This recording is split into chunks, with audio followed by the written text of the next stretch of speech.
Quando a gente pensa em uma universidade, está pensando em conexões entre a história e a filosofia da instituição, entre a estrutura e a equipe, entre os cursos e as necessidades do mercado. Tudo isso conectado a algo maior, que é fazer o bem. Então, se você pensa que é fácil escolher uma universidade, acertou. Faça Unimes, a universidade do seu tempo. Está entrando no ar mais o Geek Nerd Dubstep aqui, fazendo a segunda parte do tema sobre músicas clássicas. Vou apresentar alguns músicos da antiguidade, aí, os músicos antigos aí, que foram homenageados por musicistas, por DJs, pelo pessoal que gosta de música eletrônica, pelo pessoal que é dessa vertente do dubstep, fazendo assim essa menção aos músicos antigos para poder incrementar ainda mais esse repertório maravilhoso que se encontra aí em meio às músicas eletrônicas. E vamos já dar de início com uma das grandes produções aí, que é do Riot Fantasy Dub, o Live Launch Pad Dubstep com piano, né, uma versão feita com Chopin. Eu vou pedir para poder abrir o nosso programa com chave de ouro com essa música. Eu quero que vocês ouçam aqui no Geek Nerd Dubstep.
Estamos de volta aqui com Geek and Nerd Dubstep, aqui meio enrolado para poder falar o nome do próprio programa, mas enfim.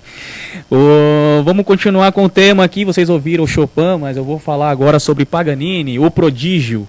Esse camarada nasceu na Itália, ele é lá de 1782, 1840, e eu, como eu gosto de ver muito...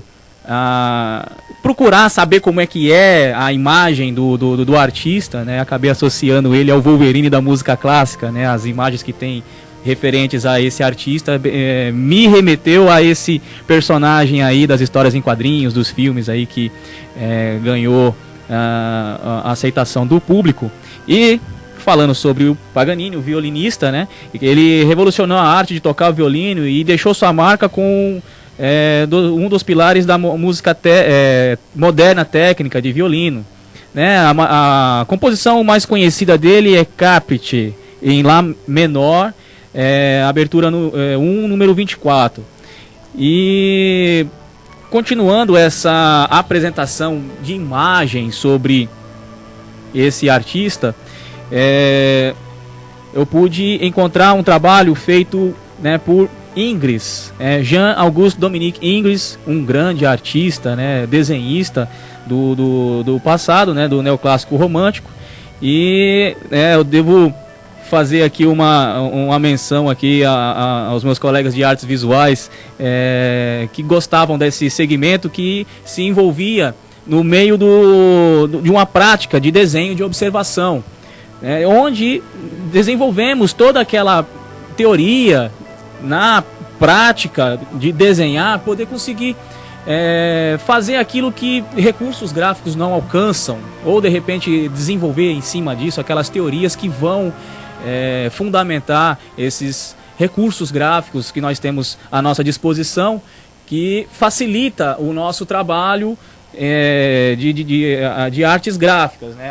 Apresenta uma gama de ferramentas maior, que já tem uma classificação, já tem mais ou menos uma demanda de uma média de 6 meses de distância entre uma ferramenta atual e outra, que contribui com a nossa produção gráfica, que é usada mesmo para filmes, que é usada para jogos, que é usada para artes impressas, né?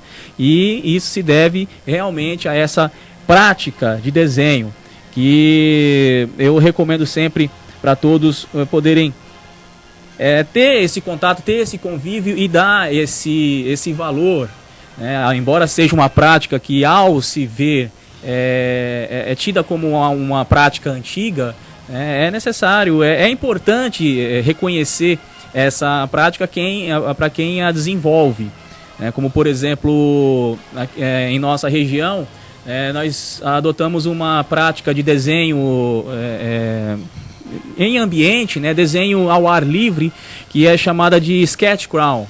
Então é uma prática onde os desenhistas se encontram em um determinado local de uma cidade, né, e eles fazem um levantamento gráfico por desenhos, né, aquarelas, pinturas, e aquele desenho ele é inserido em um site que disponibiliza, né, essa visibilidade mundial, onde os desenhistas do mundo inteiro acabam se encontrando no mesmo dia e no mesmo horário, e digamos que de hora em hora tem um recurso gráfico ali, tem um registro gráfico dessa pesquisa desenvolvida no mundo todo. Então, se, por exemplo, aqui no Brasil nós acabamos de postar os nossos desenhos, lá no Japão nós já acabamos de receber, né, algumas práticas, e podemos ver aí o traço que eles desenvolveram,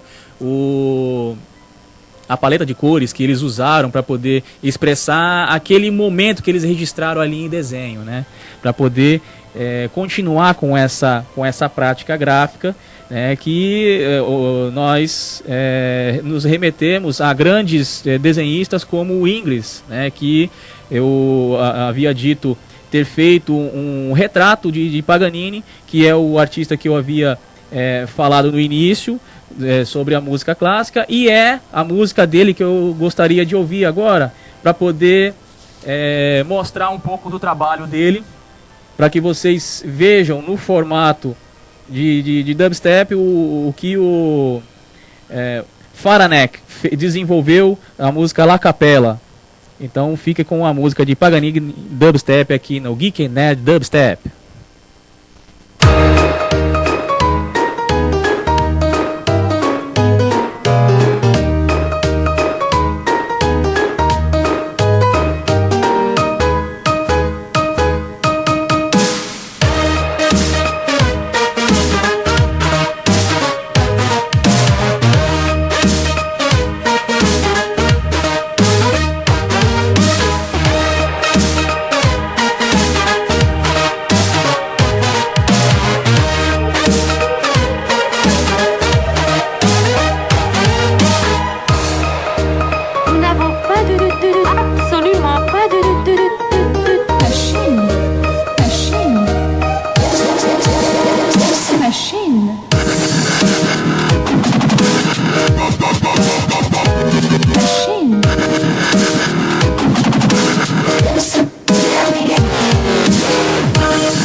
Estamos no ar de volta aqui com Geek and Nerd Dubstep, tocando aí essa música que tem, parece que tem uma pegada assim meia russa, uma coisa bem, bem divertida, bem caricata a música, né? E como eu havia falado, o nome da música é La Capella, na verdade vou abrir aqui um espaço aqui para falar de erratas, e o nome da música na verdade é La Campanella, e um dos que desenvolveram essa música, esse projeto é Liszt, e tem essa versão dessa música do Paganini. E no programa anterior, na parte 1, eu havia falado, né, sobre o estilo de Luís XV, na verdade é Luís XVI, só porque ficou faltando aqui um ideograma só, uma letra só para poder especificar sobre as indumentárias, sobre cenário, que fica a dica para poder fazer uma pesquisa mais aprofundada de imagem. Então, aquele cenário, aquele momento onde ambientava a história, né, dos músicos que eu apresentei, sobre Mozart, Beethoven, fica aí a dica aí para poder pesquisar essa parte visual que é do estilo Luís XVI. E eu havia falado de Joseph Mahler, né, que havia adotado práticas artísticas como hobby, né? E na verdade ele continuou a fazer essa pesquisa, né? Eu havia dito que ele tinha parado, mas não, ele continuou a fazer essa pesquisa e fica aí também a dica para poder saber mais sobre a história desses artistas que acabam encontrando outros caminhos para poder complementar o seu trabalho em cima sobre as artes, né? Eu havia falado sobre homônimos, né? Vários nomes que se repetiram na pesquisa anterior, e o pessoal fica aqui sempre me perguntando, né, que nome estranho é esse que você tem no seu RG, né? E eu acabei fazendo uma pesquisa sobre o meu nome, né? E acabei dando de frente com algumas figuras aí, por exemplo, né, o Charles Lindbergh, né, que fica aí esse desenvolvimento da aeronáutica, né, junto com o Santos Dumont, sabendo quem foi o primeiro, quem não foi, mas é atribuído a ele o aviador, né, que conseguiu transpor o Atlântico, né, conseguiu sobrevoar o Atlântico, né, e é um nome que no caso dele é um nome usado como sobrenome. E num ponto positivo, eu acabei encontrando um outro desenhista também chamado Lindenberg e acabou participando dos mesmos grupos que eu, né? E eu acabei vendo o pessoal chamando o nome dele, eu pensando que estava falando comigo, mas não estava, e na verdade acabei encontrando aí um xará de nome, né? Que é o conhecido Lico Motta. Ele também é outro artista que complementa o seu trabalho com outras práticas, né? E inclusive fica aí o meu abraço aí para esse camarada que faz um certo tempo que eu não vejo. E eu disse ponto positivo, né? Porque também a gente acaba dando de frente com alguns pontos negativos, né? Teve aí na história também uma pessoa que cometeu um crime aí, e também chamava de Lindenberg, e tem a história, né, que envolvia aí também a Eloá e tal, uma coisa, né, que não é bom ficar se remetendo tanto, mas para nós que temos esses homônimos assim, acaba passando por alguns momentos assim que acabam sendo memoráveis pra gente, como por exemplo o próprio Lico Motta, né? Em um dado momento ele estava conversando com uma pessoa, perguntou o nome dele, né? Uma mulher perguntou o nome dele, ele falou Lindenberg, prazer, Eloá. Quer dizer, né? Fica aí esse detalhe no passado que acaba sendo resgatado, né? Fazendo alguma associação, e que no meu caso, naquela época em que ainda tínhamos aí o desenvolvimento aí das redes sociais, tínhamos o Orkut, né? E naquela época eu tinha o Orkut, eu percebi que o meu perfil acabou tendo uma certa movimentação extra, né? E eu estava começando essas práticas de estampa e acabei tendo aí esse ponto negativo na história, vindo para o lado positivo no meu caso, onde eles acabaram encontrando uma outra pessoa, que lógico, né, existem várias outras pessoas com o mesmo nome semelhante ao seu, e no meu caso acabaram dando de frente aí com minha produção inicial sobre camisetas, como no caso, né, eu estou usando aqui a camiseta fazendo menção ao meu fanzine, né, que eu desenvolvi com meu irmão aqui da Profecia da Lua, e é uma prática que eu vou inserindo, né, entre os experimentos que me ajudam a desenvolver todos esses segmentos de arte ao qual eu me envolvo. E voltando aqui para falar um pouco mais de música, eu quero falar agora sobre Igor Stravinsky, né, um russo aí de 1882, 1971, né, compositor, pianista e maestro, né, considerado por muitos um dos compositores mais importantes da influência do século XX. A Sagração da Primavera, sua obra, um balé, mais conhecida pelas inovadoras, complexas estruturas rítmicas da música, né? E nessa época já é comum o registro fotográfico e assim que temos uma imagem dele. Embora essa prática já venha se desenvolvendo com um registro provável no século XVI, tendo entre eles os inventores, o visionário o Leonardo da Vinci. Porque quando pesquisamos sobre músicos clássicos e procuramos alguma referência imagética, algum ícone, alguma descrição sobre o artista, a gente acaba encontrando muitos desenhos, muitas pinturas. E no caso dele já foi possível encontrar registros fotográficos, né?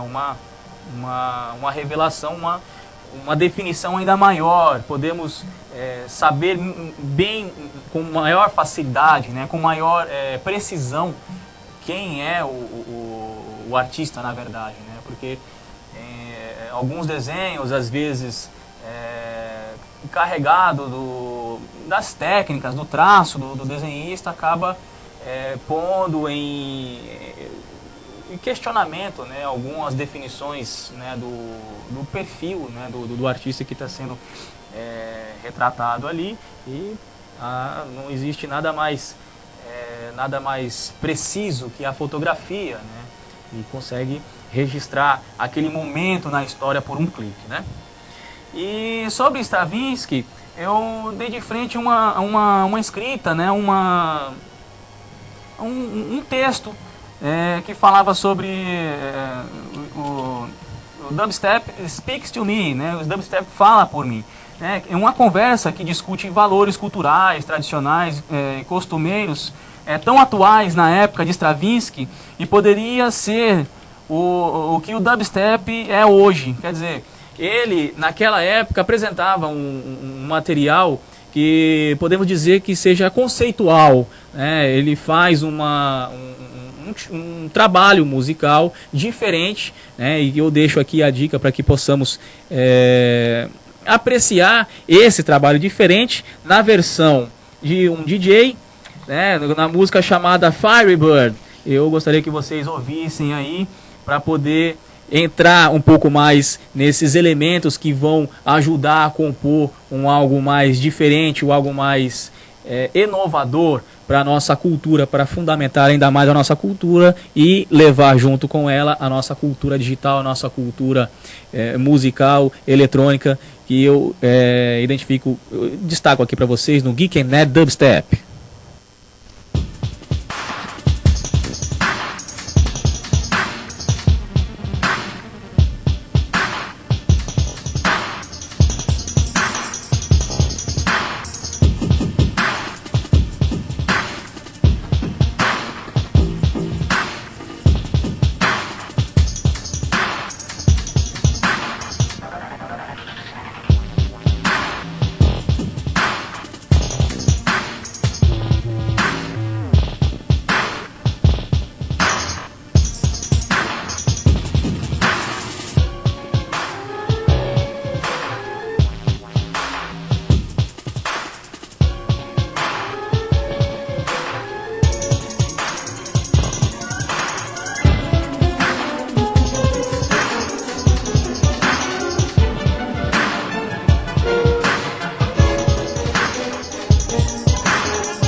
estamos de volta com o Geek Nerd Dubstep apresentando aí essa música bem conceitual, um tanto quanto diferente, né, de música do que estamos acostumados a ouvir, apresentando batidas, ritmos, né, inserção de alguns elementos que, para quem é músico, para quem quer fazer alguma coisa diferente, acaba encontrando algumas referências, fazendo uso de algumas referências desse trabalho que é conceitual.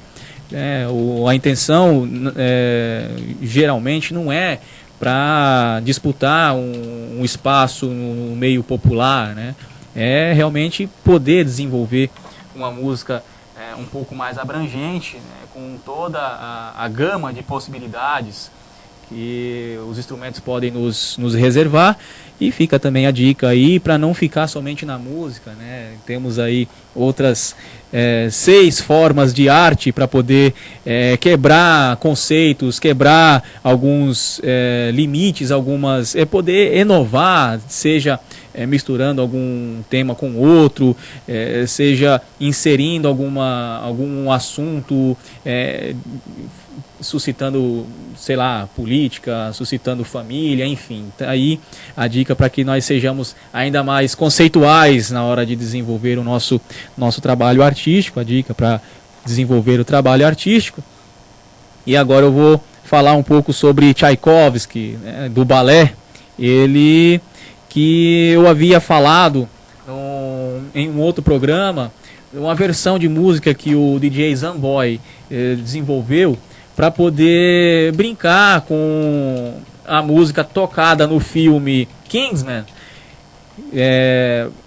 que ele substituiu pela música Nuclear para poder brincar com o ritmo das imagens, né, da cena que estava acontecendo naquele momento. E ele acabou inserindo a música para poder aproveitar aquele time, né, das explosões, né, das cabeças na cena do filme. Fica a dica novamente aí para quem não assistiu poder assistir esse filme Kingsman, que é no mínimo divertido. E Tchaikovsky, ele que é russo, nasceu na Rússia, ele nasceu em 1840 e morreu em 1893. É um compositor romântico russo, compôs gêneros como sinfonias, concertos, óperas, balés, para música de câmara e obras para coro e liturgias de igreja ortodoxa russa. Sua obra é culminada com a trilogia O Lago dos Cisnes, A Bela Adormecida e Quebra-Nozes. A abertura solene para o ano 1812, uma obra orquestral comemorando o fracasso da invasão francesa russa em 1822. A obra é também conhecida pela sua sequência de tiros de canhão, e alguns concertos ao ar livre executada com canhões verdadeiros, que é exatamente isso que acontece no filme Kingsman. Os tiros do canhão iam acontecendo e Zamboy pegou esse time para poder fazer a versão da música dele. E para encerrar o nosso programa, como eu não encontrei a música de Tchaikovsky na versão dubstep, nós vamos ouvir aqui a versão com violinos, feito por Vivaldi, Classic Music Dubstep, e fechamos hoje o programa parte 2 de dubstep, de músicas clássicas. Fiquem com Deus e até a próxima, pessoal.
Quando a gente pensa em uma universidade, está pensando em conexões entre a história e a filosofia da instituição, entre a estrutura e a equipe, entre os cursos e as necessidades do mercado.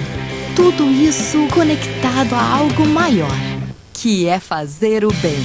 Então, se você pensa que é fácil escolher uma universidade, acertou.